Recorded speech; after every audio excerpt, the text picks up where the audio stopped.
दोस्तों अभी अभी एक अपडेट आया है कि TRC20 और BEP20 ब्लॉकचेन में जो हैं पेमेंट्स वो सारे अभी ब्लॉक कर दिए गए हैं और अब जो भी पेमेंट्स होंगे वो सोलोना नेटवर्क में होंगे।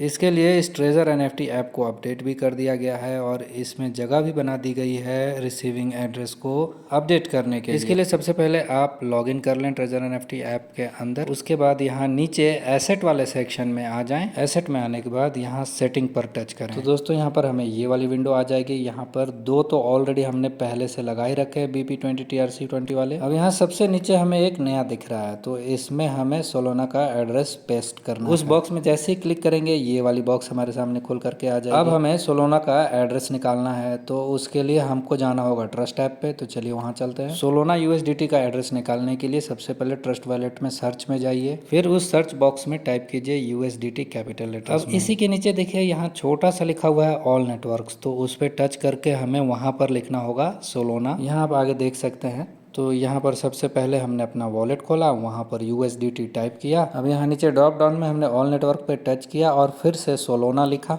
और सोलोना सेलेक्ट करने के बाद यहाँ देखिए फिर से हमें 6-7 ऑप्शन एक जैसे आ जा रहे हैं। उसमें से भी हमें ध्यान रखना है कि कौन सा वाला चुनना है। तो जिसमें प्लेन USDT सोलोना लिखा हुआ है वही वाला सेलेक्ट करना है। अब हम यहाँ पर जैसे ही रिसीव पर टच करेंगे यहाँ पर हमें QR कोड और एड्रेस आ जाएगा। उस एड्रेस को हम कॉपी कर लेंगे और इसी एड्रेस को अब हमें जाके ट्रेजर NFT में पेस्ट कर देना है। अब यहाँ वापस ट्रेजर NFT पे आ जाते हैं। यहाँ पर हमें एक ईमेल कोड, एक ऑथेंटिकेटर कोड भी लगेगा।